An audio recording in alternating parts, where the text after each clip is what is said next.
Welcome back to the deep dive. When you hear made in Italy, I think most of us, our minds jump straight to a few classic things. Oh, yeah. Fashion, food. Yep. Exactly. Stunning fashion, incredible food, maybe that sound of a high-revving V12 engine. Right. But the sources you've given us today, looking at 2024 and into 2025, they show a story that is so much deeper, way more technical, and honestly a lot more surprising. hmm So our mission today is to get past those wonderful stereotypes and really uncover the engine room. How is Italian industry actually managing to blend this deep tradition with really high-precision craft and cutting-edge tech? And we have to because the sources are they're all over the map in the best way. I Right. mean, we're talking about record profits for luxury cars, total dominance in super yachts, but then we're also looking at the genetic sequencing of Sicilian It oranges. seems so disconnected. It does, but it's not. This isn't just about exporting beautiful things. It's about exporting very, very specialized knowledge. The connective tissue is there. Okay, let's unpack this. So what is that connective tissue between, say, a $30 million super yacht and a bottle of high-quality olive oil? Well, it's quality, obviously, but it's more than that. It's niche leadership. They find a very specific thing, and they do it better than anyone. And they apply this specialized knowledge, often with smaller, really flexible companies, at the absolute highest level of precision. So precision in carbon fiber or Or in setting a tiny jewel, or as we'll see in DNA analysis, it's the same mindset. that sets the stage perfectly. Let's start right at the top then, the apex of aspiration, where the brand recognition is, instant Italian luxury. And you have to start with the prancing horse. Of course, Ferrari. I mean, they're not just selling cars, they're a financial powerhouse. The sources say they just crushed their 2024 expectation. Crush them. And they're accelerating into 2025. They've actually upscaled their guidance, projecting revenues to go past, get this, 7 billion euros. 7 billion. Wow. But here's the metric that really matters, the one that tells the story. They're aiming for a 20% return on invested capital, ROIC. Okay, so break that down. What does that actually mean? It means for every single euro they put into the business new machinery, R&D, whatever, they are generating 20 cents back in pure high-quality profit. It is the definition of an efficient, high-margin global luxury model. And what's so interesting is how they're doing it. It's not just coasting on heritage. Not at all. They're expanding strategically. The sources point to huge demand growth in the U.S. and in Asia. And their product line is adapting, right? They're not just sticking to the old formula. Exactly. Their hybrid and even electric models are succeeding right alongside the classic gasoline cars. They're using AI in design, advanced materials to save weight. Made in Italy tradition is now completely fused with cutting-edge tech. That blend is maybe even clearer in the nautical industry. I mean, the figure you shared on super yachts is just, it's almost hard to believe. It is. For yachts over 24 meters, Italy holds 50.3% of all global orders. Wait, say that again, 50%? 50.3%. So just think about that. Half of the world's super yachts, these absolute pinnacles of engineering and luxury, are being built in Italy as we speak. Let's throw out a number on that. It's 572 yachts under construction out of a global total of 11,138. Just staggering. And we're talking about the big four here, right? Osmo Benetti, San Lorenzo. Soretti and the Italian Sea Group. Yeah. They are the champions. They've mastered building floating palaces. But with that kind of dominance comes risk. And the sources flogged a pretty big one. A huge one. A major uncertainty for 2025. About 20% of their foreign sales go directly to the U.S. market. It feels like a big vulnerability. So what's the specific risk? It's the potential for tightening U.S. protectionist policies. It's a serious warning. If tariffs or trade barriers go up, it could seriously damage those sales. And it wouldn't just be the big four builders, I assume. No, that's the key. It would hit the entire ecosystem.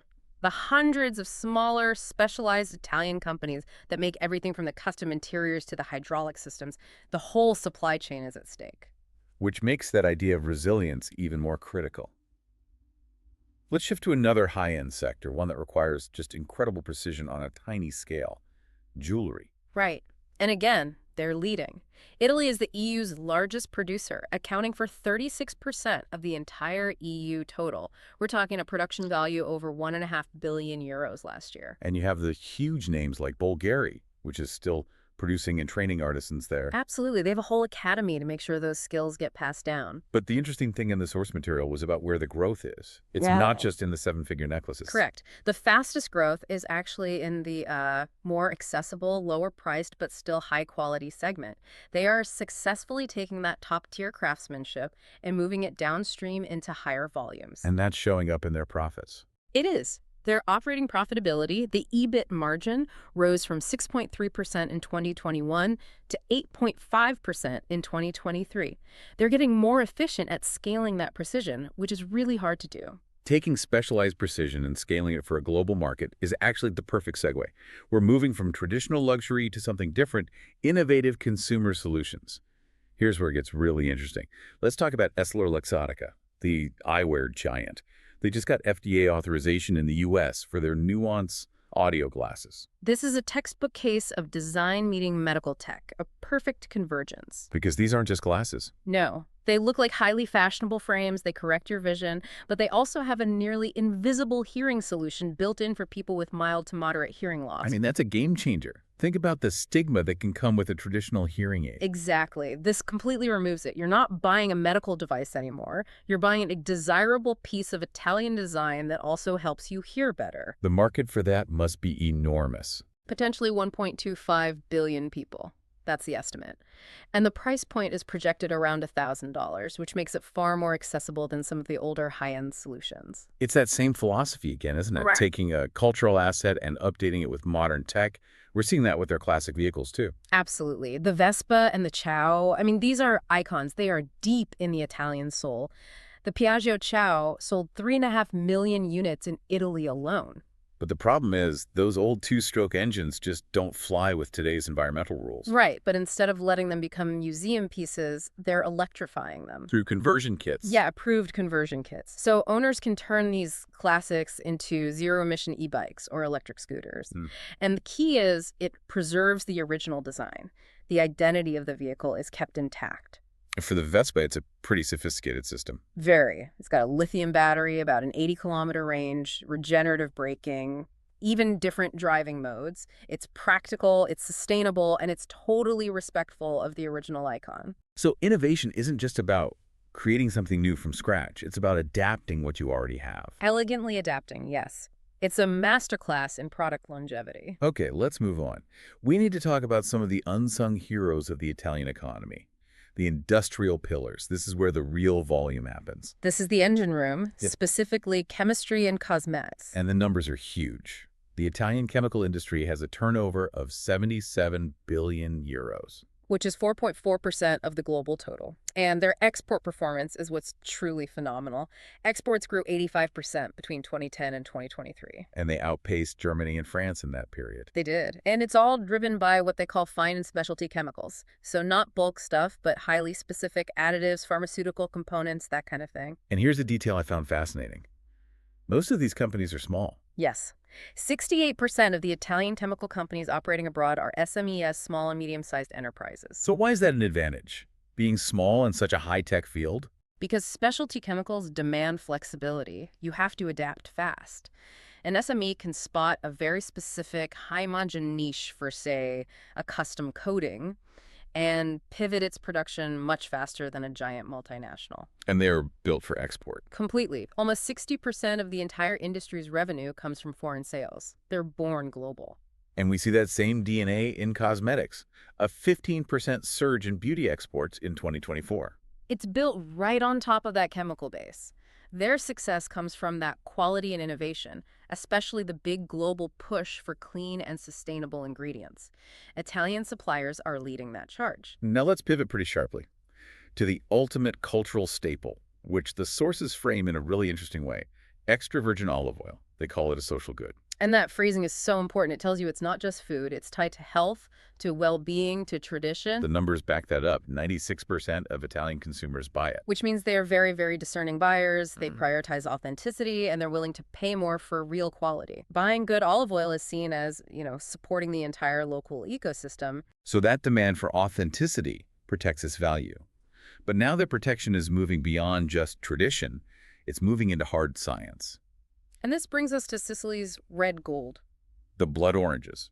The sources detail a study that sequenced the genomes of 20 different varieties. That sounds more like biotech than farming. It is, and the findings were amazing. They confirmed that all oranges have a single origin, a natural cross between an ancient mandarin and a pomelo thousands of years ago. So all the different types we have now, the Turocco, the Sanguinello, that's all just from natural mutation. Exactly. Spontaneous, subtle shifts in their DNA over millennia. That's incredible.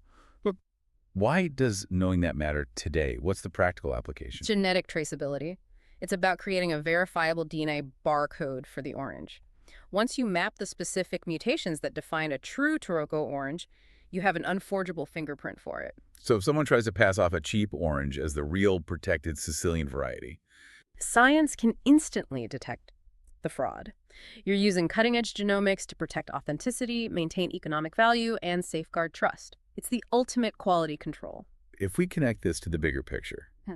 that seems to be the common thread. It is, across everything, Mhm. from Ferrari's AI to the SLX glasses, the flexible chemical SMEs, and now the genetic fingerprinting of oranges. The success of Made in Italy seems to be this ability to take a deep heritage of craft Right. and then apply very specific cutting-edge science and tech to it. They use that to capture and lead these highly specialized, high-margin niches all over the world. So what does this all mean for you, the listener? Well, it means the idea of Made in Italy has really matured. It's far beyond just good looks. It's become a model of economic resilience that's built on niche leadership and really rapid technological adaptation. They're exporting expertise. But let's end on a provocative thought for you to think about. We've established that so much of the success rests on exports, especially in these super profitable luxury markets, Yeah. Ferrari, the super yachts. And we noted that explicit risk of U.S. protectionism that could hit the nautical sector. So if these high-end exports really are the financial engine of the country, how dependent is the entire Made in Italy model on the stability of just a few very wealthy global markets? And how vulnerable are they to sudden political shifts? Something to mull over until our next deep dive. Thanks for listening.